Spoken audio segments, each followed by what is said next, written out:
Good morning. This is Akash Shrivastava here on the behalf of Youth Competition Times. में हमारे साथ है mister Hemant Kumar sir, जिन्होंने यूपीआरबीएनएल JEE का एग्जाम क्वालिफाई किया है 2021 का। तो हेमंत सर कैसे हैं आप? सबसे पहले तो मैं आपको बधाई देना चाहता हूं। कैसे हैं सर आप? Thank you so much. मैं अच्छा हूँ और एक बार अगेन थैंक्स कहना चाहूंगा जो आपने मुझे प्लेटफॉर्म दिया जस्ट मेरी बात रखने के लिए। Thank you so much. Okay sir, आप जितने भी ऑडियंस हैं, जितने भी लोग हैं जो सुन रहे हैं, कैंडिडेट आपको सुन रहे हैं, देख रहे हैं, वो सभी जो भी यूपीआरबीएनएल जेई की तैयारी कर रहा है, फिर किसी भी जेई की एग्जाम्स की तैयारी कर रहा है, तो आप उसको अपने बारे में बताइए, अपनी बेसिक डिटेल्स बताइए।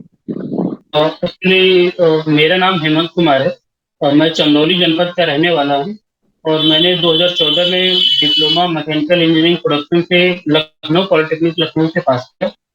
उसके बाद मैंने बीटेक किया है अजय कुमार गर्ग इंजीनियरिंग कॉलेज।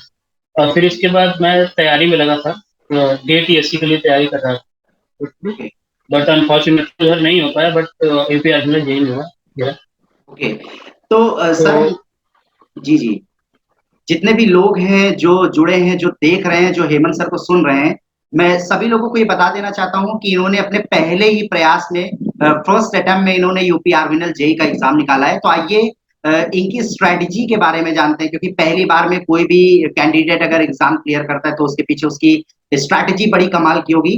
तो सर आप कुछ स्ट्रैटेजी शेयर कीजिए, ताकि जितने भी एस्पिरेंट्स हैं जो कि तैयारी कर रहे हैं वो भी आगे चल करके यूपीआरबीएनएल जेई और कोई भी जेई का एग्जाम क्वालिफाई कर सकते तो फर्स्ट ऑफ ऑल एक्चुअली सबसे पहले हम सिलेबस को देखते हैं कि क्या है, पैटर्न क्या है और सिलेबस क्या है किसी भी एग्जाम का या किसी भी जेई एग्जाम का। तो यहाँ यूपीआरबीएनएल जेई में 150 क्वेश्चंस टेक्निकल से आते हैं और 50 क्वेश्चंस नॉन टेक्निकल से आते हैं। नॉन टेक्निकल में 50 क्वेश्चंस में आपके हिंदी और रीजनिंग और एप्टीट्यूड के क्वेश्चन रहते हैं और जीएस के क्वेश्चन रहते हैं।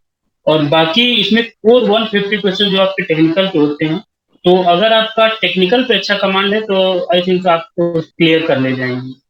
ओके बाकी बुक्स वगैरह के लिए एक वाईसीटी की कंपाइलेशन आता है, आई थिंक 9000 कुछ क्वेश्चन उसमें कंपाइल्ड है, तो आप उसे प्रेफर कर सकते हो। अच्छी बुक है, उसमें मोस्ट ऑफ दी जितने भी जेईज एग्जाम हुए हैं वहाँ पे सिलेक्टिव क्वेश्चन असेंबल किए हुए एकदम बिल्कुल प्रॉपर मैनर में, तो आप वहाँ से उसे चूज कर सकते हैं और अच्छी बुक है, उसे उसे देख सकते हैं। मोस्ट ऑफ द क्वेश्चन आपको वहाँ पे मिल जाएंगे जितने भी जेई एग्जाम। तो ये थी मेरी स्ट्रेटजी। बाकी मैंने जेटीएससी के लिए कर रहा था तो मेरे लिए थोड़ा आसान रहा ये सब, तो मैंने आसानी से कर लिया इसे।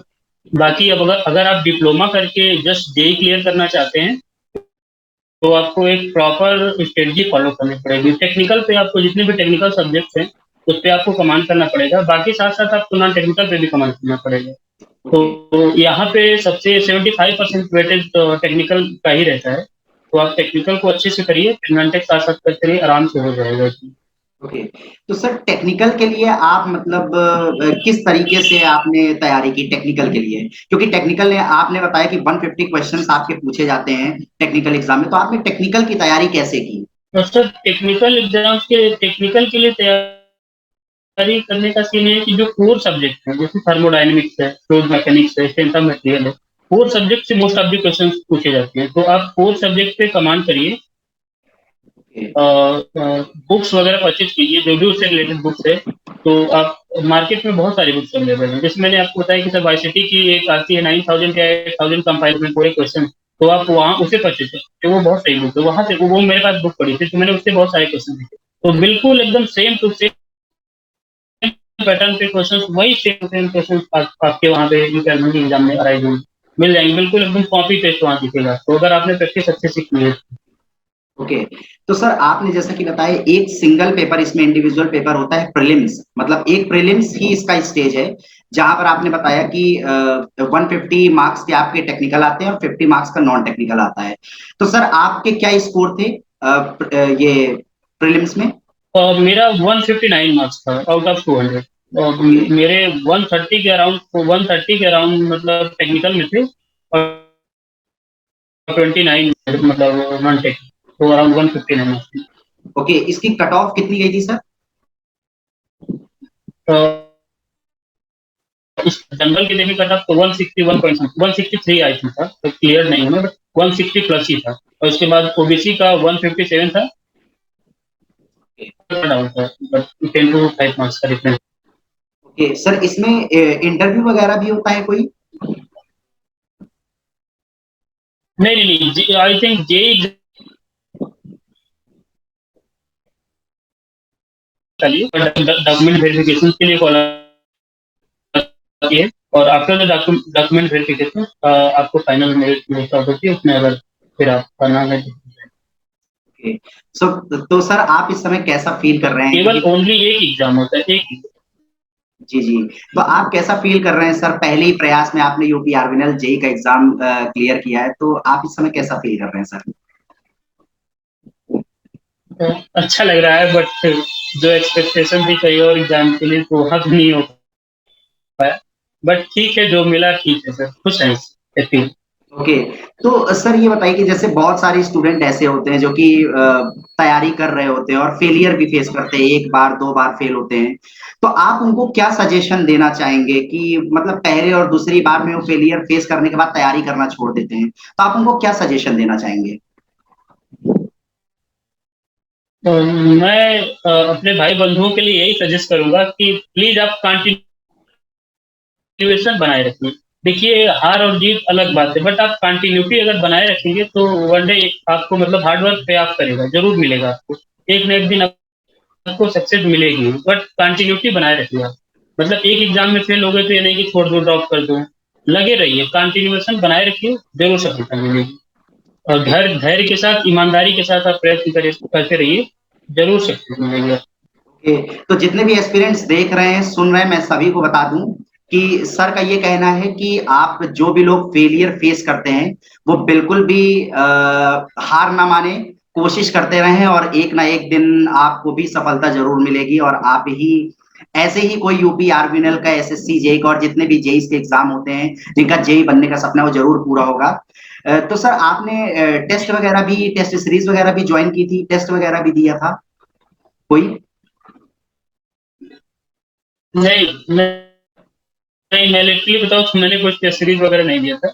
बस ऐसे ही प्रिपरेशन था मेरा। एक्चुअली जेपीएससी के लिए मैं प्रिपेयर कर रहा था, तो उसका मुझे बहुत हेल्प मिला है, और कुछ मैं इसके लिए स्पेशली मैंने टारगेट नहीं किया था कि ये करना। नहीं तो सर, टेस्ट ऐसा सीरीज होता है ना वगैरह कि का। जी, ऐसा होता है ना कि जैसे आप टेक्निकल दे रहे हैं, तो उसमें टाइम मैनेजमेंट बहुत बड़ा इश्यू आता है क्योंकि लोग स्टूडेंट्स को आते हुए क्वेश्चंस भी वो नहीं कर पाते हैं just because of lack of time.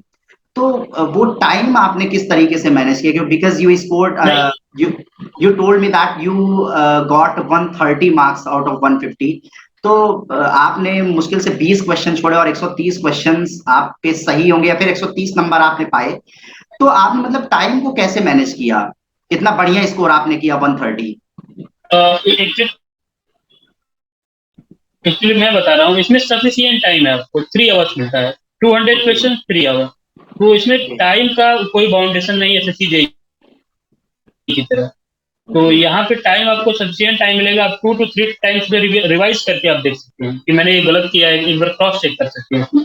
तो टाइम मैनेजमेंट इसमें इजिली से आप कर लेंगे, इसमें कोई ज्यादा टाइम का वो इशू नहीं रहता है। एसएससी जेईई की तरह नहीं है कि 120 क्वेश्चन और 2 आवर, तो वो मैनेज करना थोड़ा सा मैनेजेबल नहीं हो पाता है।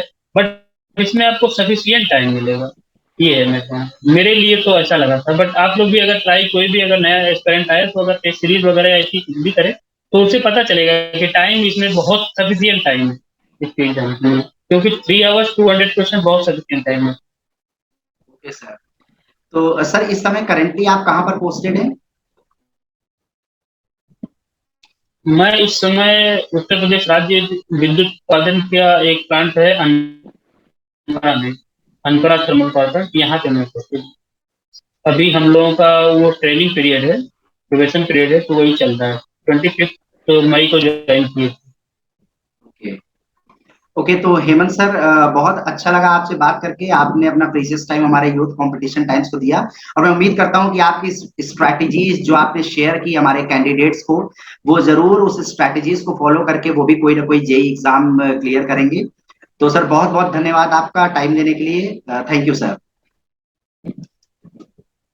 Thank you so much.